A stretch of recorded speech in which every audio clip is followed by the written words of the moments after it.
மீன ராசி அல்லது மீன லக்னம் சார்ந்த நபர்களுக்கு கவனம் கவனம் கவனம் எச்சரிக்கையாக இருக்க வேண்டிய வாரமாக இருக்க. இந்த வாரத்திலிருந்து கிட்டத்தட்ட ஒரு மாசத்துக்கு தேவையில்லாத சண்டை சச்சரவு பிரச்சனை வாக்குவாதம் கோபம் ஃபோர்ஸ் ப்ரெஷரு பணம் கொடுத்து மாத்துறது, சில பேருக்கு எலும்புகள் பாதிப்பு கொடுக்கறது, சில பேருக்கு தேவையில்லாம கவர்மெண்ட் கிட்ட போய் லாக் ஆகிறது, சில பேருக்கு பணம் கொடுக்கறது, இந்த மாதிரி தேவையில்லாத பிரச்சனை வாக்குவாதம் சண்டை. வேலையில மட்டும் உங்களுக்கு பயங்கர ப்ரெஷர் இருக்கும். நிறைய பேர் வேலையை வானா விட்டுறலாம் அப்படிங்கிற நிலைமைக்கு போயிடும். ஓவர் ஃபோர்ஸ் போடுவாங்க. 5 நாள்ல செய்யற வேலையை 2 நாள்ல முடிக்க சொல்லுவாங்க. எப்படி முடியும், இட் இஸ் இன்ஹியூமன் அப்படின்னு சொல்லி பயங்கரமா திட்டுவீங்க. ஆனா பொதுவா ரிஜெக்ஷன் மைண்ட் செட், வேண்டாம் என்கின்ற தடை கொடுக்கக்கூடிய மைண்ட் செட் யாருக்கு ஜாஸ்தியா இருக்கும்னாலும் மீனத்துக்கு தான். இதுல பெரிய அதிர்ஷ்டம் தெரியுமா, புதன் சுக்கிரன் வந்து பாக்கியத்தில் உட்கார்ந்து இருக்கனால தெய்வ அனுகிரகத்தினால புது வேலை கிடைக்கும். வெளியூர் போற மாதிரி வரும், வெளிநாடுகளுக்கு செல்லக்கூடிய பிராப்தம் ஏற்படும். நிறைய பேருக்கு மகாராஷ்டிரா, நான் சொல்லக்கூடியது எல்லாமே சௌராஷ்டிர தேசம்னு சொல்லுவோம். குஜராத், அஹமதாபாத், பரோடா, இந்த சைடு பூனா, மும்பை, இந்த மாதிரி இடங்களுக்கு போகக்கூடிய வாய்ப்புகள் இருக்கு. நிறைய பேருக்கு நியூசிலாந்து போகக்கூடிய வாய்ப்புகள் இருக்கு. கிடைக்கும், வேலை கிடைக்கும், அதனால போறது. நிறைய பேர் கல்யாணத்துக்கு போறது, நிறைய பேருக்கு இன்ப சுற்றுலா போறது,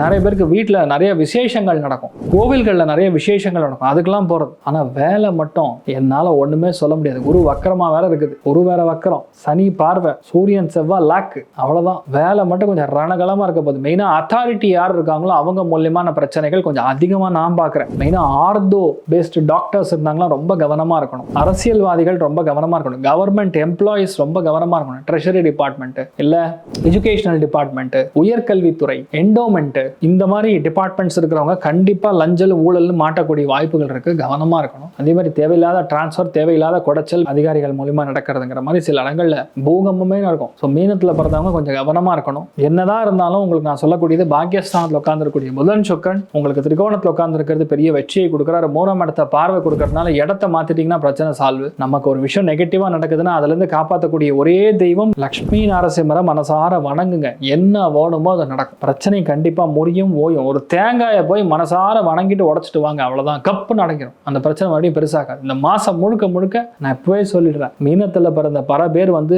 பயங்கரமான அடிக்ஷன் இருக்கும். எதுக்கு? தண்ணிக்கு கிடையாது, தெய்வத்துக்கு. இந்த வாரத்துல இருந்து ஆரம்பிச்சு அடுத்த ஒரு மாசம் 1.5 மாசம் பயங்கரமான மழை பெய்யும், ஒரே ஃபாகா இருக்கும், ஒரே பனி பொழி ஜாஸ்தியா இருக்கும், உடனே சளி தொந்தரவு, ஜலதோஷம், தலை ஃபுல்லா நீர் கோத்துக்கிறது, இந்த மாதிரி இருக்கும். மீனத்துல பிறந்தவங்க தயவு செய்து புரிஞ்சுங்க, வீட்டுல இருந்து சாமி கும்பிடலாம். ஒருவேளை உங்களுக்கு ஓகேங்கிற பட்சத்துல தலைக்கு ஏதாவது ஒரு ஸ்கார்ஃப் இல்லையா கொடை இதெல்லாம் கையில வச்சுட்டு போய் சுவாமியை பார்த்துட்டு வர்றது நல்லது. அலைச்சலை தவிர்க்கக்கூடிய வாரமாக மாதமாக கண்டிப்பாக மீனத்தில் பிறந்தவங்க இருக்கீங்க. நிறைய ஏற்றங்கள் சந்தோஷம் கண்டிப்பா உண்டு, தெய்வ அனுகிரகம் கண்டிப்பா உண்டு. எல்லாமே உங்களுக்கு நல்லபடியா நடக்கும். சந்தோஷமா இருங்க. நரசிம்மரை பிடிச்சா போதும், நல்ல விஷயங்கள் நிறைய நடக்கும்.